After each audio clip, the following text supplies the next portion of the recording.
Tell us about the case of Yassin Aref, exactly where and how he's being held right now, what communication he is able to have with the outside world. Okay, well, first I'd like to say that Yassin really loves this show. He was able to listen to it when he was in solitary confinement in Rensselaer County Jail for over a year, and he said that this show and his holy book helped him keep his sanity during that time.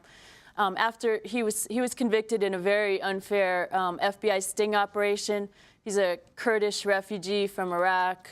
He came here expecting to find freedom, but because he had been outspoken about the war and about Palestinian rights, he was investigated. They couldn't really find anything, so they were still suspicious of him. They set him up in this sting operation, and he was convicted. It's a long story. I won't go into all of that, but it was terribly unfair.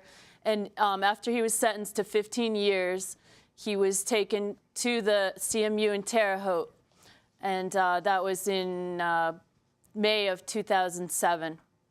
And he wrote about it, which is on his website, YassinAref.com. He wrote about it called Dead Life in a Political Prison, and he described the life there, which one of the worst parts for him is not being able to have contact visits with his family, with his wife and 4 young children, which they can't even hardly get there anyway because it's so far away. They've only been there once in that 2 years.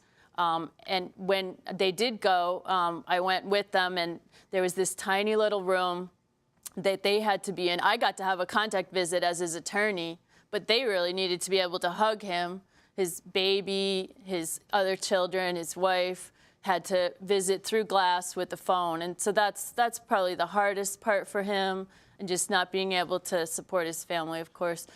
But the CMUs, when they were first set up, the way prison units are usually set up is they're regulated in the Code of Federal Regulations, and under the Administrative Procedures Act.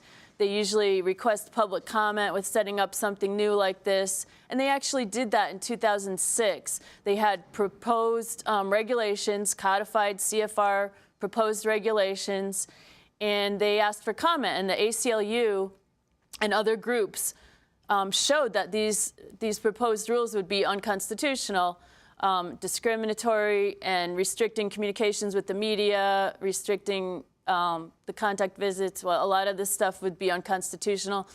And then the Bureau of Prisons said, okay, we won't do it. Well, then at the end of 2006, they did it anyway, but they didn't codify it.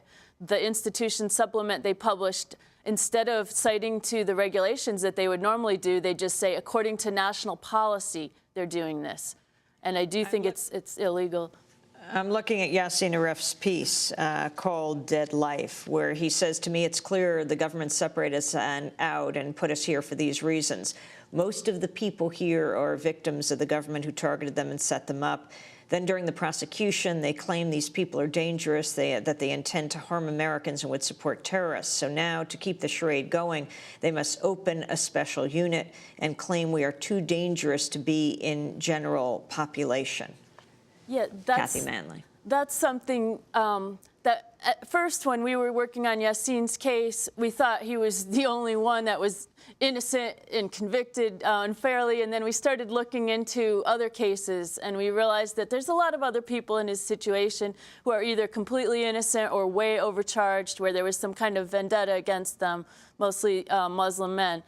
And Yassin, he wrote a book about his life, Son of Mountains.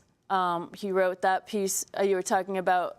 Also, the reason that they said that they put him in the CMU, the reason they gave is because they said he had communicated with a terrorist group called JEM, and that's just a complete lie. There was a sting operation. There was no actual communication with JEM.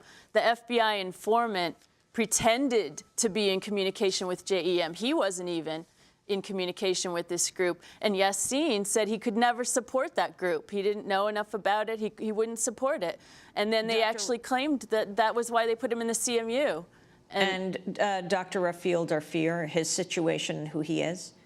Yeah, he's an oncologist from Syracuse, New York, who was also convicted very unfairly.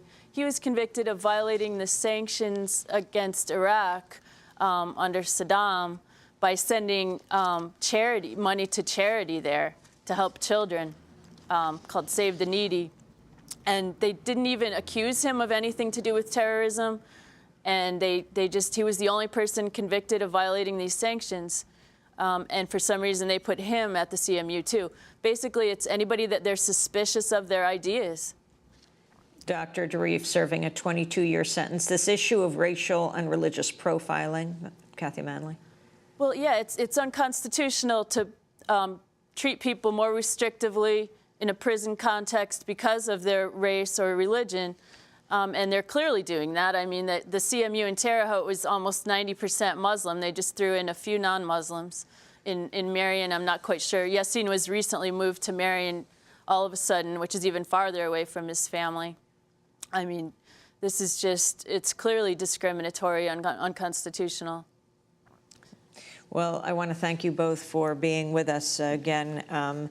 Dr. Rafiel Darfir is serving 22 years in prison. Thank you for joining us, Kathy Manley, as well Lauren Regan, joining us by video stream from Eugene, Oregon, to talk about Daniel McGowan also being held in these CMUs. This is Democracy Now!, democracynow.org, The War and Peace Report. When we come back, we go to a voice here in San Francisco. We're going to talk about the case of the murdered editor, Chauncey Bailey. Stay with us.